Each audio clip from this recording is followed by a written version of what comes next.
नमस्कार। इस वीडियो में आपको दिखाऊंगा शेखर जोशी द्वारा लिखी हुई जो कहानी है गलता लोहा, इसका निष्कर्ष।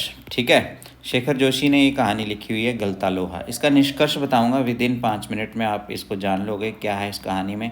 अगर आपने पूरी वीडियो देखनी है तो ये भी आपको इस चैनल पे मिल जाएगी, लेकिन यहाँ मैं आपको क्या बताऊँगा, इसकी समरी, निष्कर्ष बताने वाला हूँ। ठीक है, क्या है इसकी समरी ये बताता हूँ। ठीक है, यहाँ पर ये कहानी शुरू करने से पहले आपको कहूँगा कि चैनल सब्सक्राइब ज़रूर कर लें, तभी आप इन सब वीडियोस को अच्छे से देख पाएंगे। चैनल सब्सक्राइब कर लें और इसको अभी देखें आप। क्या है इसमें कि एक उच्च जाति, बड़ी जाति जिसको कहते हैं, जातियाँ जो हैं वो होती हैं ब्राह्मण, क्षत्रिय, वैश्य और शूद्र। इसमें बड़ी जाति कहा जाता था अक्सर ब्राह्मणों को। ठीक है, इस कहानी में क्या है कि ब्राह्मण जाति का छोटी जाति में बदलने पर क्या रवैया रहता है वो कहानी है। ठीक है, कैसे ब्राह्मण जो है छोटी जाति में बदलता हुआ दिख रहा है इस कहानी में। जैसे एक लोहा होता है ना, लोहा जो है वो आग के ऊपर रखो तो गल जाता है ना, तो वैसे ही इंसान भी जो है अगर लोहा बन के रह रहा है तो वो भी एक ना एक दिन गल जाता है, एक दिन पिघल जाता है। तो कैसे पिघल गया और नया रूप ले लिया उसने, तो ये जानते हैं। ठीक है, इसमें क्या है कि एक मोहन है, मोहन जो ब्राह्मण कुल से संबंध रखता है, और एक धनराम लोहार है, धनराम लोहार जो है लोहारी का काम करता है। लोहार जो है ओबीसी रहते हैं, इसका काम करता है। जो धनराम लोहार के पास जा रहा है, मोहन किसके पास जाता है? धनराम लोहार के पास। कैसे जा रहा है कि वो उसको, उसके पिता जो हैं जिनका नाम है बंशीधर, बूढ़े हो चुके हैं, इनका नाम है बंशीधर, है ना, ये बूढ़े हो चुके हैं। ये क्या करता है कि खेती के काम के लिए मोहन जो है वो घर से निकलता है, खेती के काम के लिए। तो खेती के काम के लिए जब घर से निकलता है तो हाथ में इसके एक हथियार होता है। तो ये देखता है कि अरे हथियार थोड़ा सा ठीक नहीं है, तो चलो क्या करते हैं, थोड़ा सा इसको ना, ये कुंद है, हथियार थोड़ा कुंद है, इसको थोड़ा तेज़ करवा के ले आते हैं। किससे? अपने मित्र से, और मित्र का नाम है धनराम। दोनों क्या है, दोनों एक ही क्लास में पढ़ते थे बचपन में, तो इन्हीं की एक स्टोरी है इसमें पूरी। तो होता क्या है कि इससे पहले जो वंशीधर है, इनके बारे में बता दें आपको। जो मोहन के पापा हैं वंशीधर, ये क्या हैं, ये एक पंडित हैं, एक विद्वान पंडित हैं, जो वेदों का पाठ करके लोगों के घरों में जाके पूजा पाठ करवाते हैं। अब ये चाहते थे कि मोहन इनकी जगह पे जा कर के पूजा पाठ का काम करे, लेकिन मोहन को कोई वेद मंत्र तो आते नहीं हैं। क्यों नहीं आते हैं, ये इसका कारण बाद में ज़रूर पता चल जाता है। तो इसको वेद मंत्र वगैरह तो आते नहीं हैं, ये अपने पिताजी की बातें अनसुनी कर करके खेतों में काम करने के लिए चला जाता है। तो ऐसे में क्या करता है, वह धनराम लोहार की दुकान पे पहुंच जाता है। ठीक है, धनराम लोहार की दुकान पे पहुंचता है और दोनों अपने बचपन की यादें जो हैं वो एक दूसरे को सुनाने लग जाते हैं। और यादों में ही वो त्रिलोचन मास्टर का जिक्र करते हैं। त्रिलोचन मास्टर वो कहते हैं कि देखो, हम एक बार बचपन में अपने सब खेल रहे थे, वहीं त्रिलोचन मास्टर जो हैं, पास में ही एक दुकान थी गोपाल सिंह की, तो वहाँ पर बैठ कर के वो बीड़ी सिगरेट या जो भी चाय वाय वहाँ पर पीते थे, और पी कर के स्कूल में आ रहे थे। तो जब स्कूल में आए तो उन्होंने देखा कि सब बच्चे इधर उधर खेल रहे हैं। उन्होंने कहा कि क्या प्रार्थना सभा हो गई सबकी? तो सब जो है वो जवाब देने लग गए। तो उन्हीं में त्रिलोचन का जो फेवरेट बच्चा था वो था अपना मोहन त्रिलोचन सिंह का फेवरेट बच्चा था। जब भी जो भी चीज़ें पूछते तो मोहन उसका तुरंत जवाब देता। तो यहाँ धनराम जो है वो सारी बातें बता रहा है मोहन को कि ऐसा था कि तुम तो उनके प्रिय शिष्य थे, तो मोहन तुम बहुत पढ़ाकू थे, लेकिन मैं तो बेचारा अनपढ़ था। एक बार मुझे याद है कि मुझे तेरह का पहाड़ा याद करने के लिए, त्रिलोचन मास्टर जी ने दिया, पर मुझे वो पूरा दिन से, सुबह से लेके शाम हो गई, वो याद नहीं हुआ। तो त्रिलोचन मास्टर क्या करते थे, अपनी मनपसंद जो है स्टिक मंगवाते थे, डंडा मंगवाते थे कि आपको जो जाओ अपना लिए अपना डंडा लेके आओ, फिर उससे पिटाई करते थे। और पिटाई में तुम भी उनका साथ देते थे क्योंकि तुम सबसे ब्रिलियंट बच्चे थे, है ना। तो इस तरह से ये बात है। तो और स्कूल में ही उसे लोहे का काम भी दे देते थे कि जब लास्ट में पहाड़ा नहीं याद होता था तो त्रिलोचन जी कहते थे, ये ले मेरे सारे हथियार, इनको कल अपने पापा से तेज करवा के ले आना। ठीक है। गंगाराम जो थे वो धनराम के पिता थे, उनका नाम था गंगाराम। गंगाराम धनराम के पिता थे और गंगाराम को बोलना कि मेरे हथियार जो है वो तेज करके दे देंगे। तो इस तरह से जब उनकी मृत्यु हुई किनकी, गंगाराम जी की, तो सारा काम जो है किसने संभाल लिया, धनराम जी ने संभाल लिया। अब धनराम जो है वो थोड़े एज हो चुके हैं और वही मोहन जो था क्या हुआ था बचपन की बातों में ही अब यहाँ बात सुना रहा है धनराम की। मोहन क्या होता है, मोहन प्राइमरी पास करता है, प्राइमरी स्कूल पास कर लेता है और प्राइमरी स्कूल पास करके हाई स्कूल में चला जाता है। कहाँ चला जाता है, हाई स्कूल में।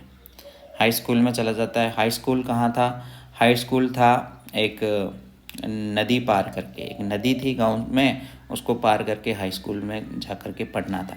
अब नदी को रोजाना पार करना और उतरना और आना इस तरफ मुश्किल था क्योंकि नदी में कई बार पानी होता था। तो उनके जो पिता थे उन्होंने क्या किया, उनको नदी के पार में ही किसी के घर में रुकवा दिया। लेकिन छुट्टी के दिन एक बार जब उसके पिताजी लेने के लिए मोहन को गए तो क्या हुआ कि पानी तेज़ हो गया नदी में। नदी में जब पानी तेज़ हो गया तो उनको डर लगा कि अरे किसी दिन तो नदी इसको बहा के ही ले जाएगी, यहाँ तो पढ़ना काफ़ी मुश्किल है। तो अब उनकी पढ़ाई की बातें हो ही रही थी कि तभी उनके पास में ही रहने वाला एक रमेश नाम का गांव का ही एक लड़का है, वो आ जाता वहाँ पर। वो लखनऊ में रहता था। रमेश कहाँ रहता था, लखनऊ में। वो कहता है अरे यार पढ़ाई की क्या टेंशन लेनी है, आप मोहन को मेरे साथ लखनऊ भेज दो, मैं मोहन को वहाँ पर जा कर के एडमिशन दिलवा दूँगा और अच्छे से पढ़वा दूँगा। अब रमेश क्या करता है, मोहन को लेकर के लखनऊ चला जाता है। अब जाता है बेचारा लखनऊ। ठीक है। पापा सोच रहे थे कि जो बेटा है वो बड़ा हो जाएगा और बहुत मेरा नाम करेगा, लेकिन वहाँ जा कर के क्या होता है, वो उन सब लोगों का, रमेश एट्सेट्रा का नौकर बन के ही रह जाता है। कौन, मोहन। रमेश का नौकर बन के रह जाता है कौन, मोहन। मोहन उनका नौकर ही बन के रह जाता है। तो नौकर, अब नौकर से सारे काम करवाते थे। रमेश की वाइफ, रमेश के पड़ोसी सब उससे बोलते थे मोहन ये ले आओ, मोहन ये ले आओ, मोहन ये ले आओ। अब ये बन के रह गया उनका बच्चा। तो अब जैसे तैसे रमेश ने एक पास के ही स्कूल में उसकी एडमिशन दिलवा दी। वहाँ पर उसने जैसे तैसे 8वीं पास कर ली बेचारे ने, किसने, मोहन ने। अब 8वीं पास हुई, छुट्टियों के दिन में उसको लगता था कि मैं घर में जाऊँगा, अपने घर में जाकर घर की याद आती थी, घर में जाऊँगा। लेकिन वो तभी जा पाता था जब कोई लखनऊ से उसके गाँव में जाने वाला होगा तब, अदरवाइज़ उसको अकेला नहीं भेजा जाता। तो उसकी छुट्टियाँ भी वहीं पर बीत जाती थी। तो कभी कभार जब घर में जाता तो पापा उससे पूछते तो वो बोलता सब ठीक ही है, क्योंकि घर में वो किसी को भी वो सच्चाई नहीं बताना चाहता था। अब वो फिर से क्या है, जाता है लखनऊ में, घर आता है एक बार तो घर में से फिर से लखनऊ में जाता है। अब इस बार वो लखनऊ में क्या करता है, एक छोटी सी फैक्ट्री में काम करने लग जाता है। ठीक है। काम करने लग जाता है। उस फैक्ट्री में काम करते करते वो बड़ा हो रहा है और जो पापा के सपने थे कि एक बड़ा कलेक्टर बनेगा, एक बहुत बड़ा इंसान बनेगा। अब उसी दौरान जो है गंगाराम की धनराम की मुलाकात बंशीधर से भी हो जाती है। बंशीधर जो उनके पापा हैं, किसके, मोहन के, उससे पूछते हैं कि धनराम पूछता है बंशीधर से कि मोहन कहाँ है इस समय। तो बंशीधर जी कहते हैं कि वो अभी एक कलेक्टर पद पे जो है वो नियुक्त होने ही वाला है। लेकिन ये बोलते बोलते जो बंशीधर है वो अपने मुंह में एक घास का तिनका भी रख लेते हैं ताकि उनसे कहीं झूठ तो नहीं बोला जा रहा। तो इस तरह से इन जादों के बीच में ये पूरी स्टोरी चलती है। एक तरफ जो है धनराम सारे किस्से सुना रहा है, दूसरी तरफ मोहन जो है अपने किस्सों को याद कर रहा है। तो तभी क्या होता है, धनराम जो उसका लाया हुआ हथियार है एकदम से तेज़ कर देता है, एकदम से जो कुंद था उसको ठीक कर देता है और साथ में अपना काम भी कर रहा होता है, हथियारों को तेज़ कर रहा होता है ना। तो मोहन जो है वो थोड़ा उच्च जाति से संबंध रखता है। तो उच्च जाति के लोग अक्सर जो थे वो लोहारों के यहाँ नहीं बैठते थे। ठीक है। उच्च जाति के जो लोग हैं वो लोहारों के यहाँ पर जा कर के नहीं बैठते थे। लेकिन मोहन क्या है, उनके वहाँ जा कर के बैठ रहा है और उनका काम देख रहा है। और काम देखते देखते क्या होता है कि एक हथियार जो है उससे अच्छे से अच्छे से नहीं बन रहा होता तो मोहन क्या करता है, तुरंत उसका काम हाथ में पकड़ लेता है और ज़ोर ज़ोर से उससे हथौड़े से उसको तेज करके उसका काम जो सुधार देता है। ये देख करके जो उसका मित्र धनराम है वो अचरज में पड़ जाता है, अरे इसको इतना अच्छा काम से कैसे कैसे आ गया, पढ़ाई में भी अच्छा था और काम में भी इतना अच्छा है। तो ये जान कर के भी मोहन की ये नीच जाति के हैं, यहाँ पर बैठना अच्छी बात नहीं है, लोग उसके बातें करेंगे, लेकिन फिर भी वो वहाँ पर बैठता है और उसने वहाँ पर बैठ कर के लोहारी का काम भी धनराम को दिखा देता है। अब इस कहानी से ये इंगित होता है कि वो जिस फैक्ट्री में काम करता रहा होगा वहाँ पर शायद इसी प्रकार का लोहारी किस्म का ही काम करता होगा, तभी क्या मोहन जो है वैसा काम सीख लेता है। तो कलेक्टर बनने से तो रहा, लेकिन एक अच्छा लोहार ज़रूर बन गया। और इसी तरह से ये कहानी जो है ख़त्म हो जाती है। और कहानी का नाम जो है वो आपको पता ही है, कहानी का नाम है गलता लोहा। तो छोटी सी कहानी है, कैसी लगी आपको आप ज़रूर बताएं, चैनल को सब्सक्राइब ज़रूर कर लें। और अगर पूरी कहानी आप अक्षरशः डिटेल में इसको पढ़ना चाहते हैं तो हमारे प्लेलिस्ट में जाइए, वहाँ पर आपको ये वाली पूरी कहानी मिल जाएगी। धन्यवाद आप सभी का।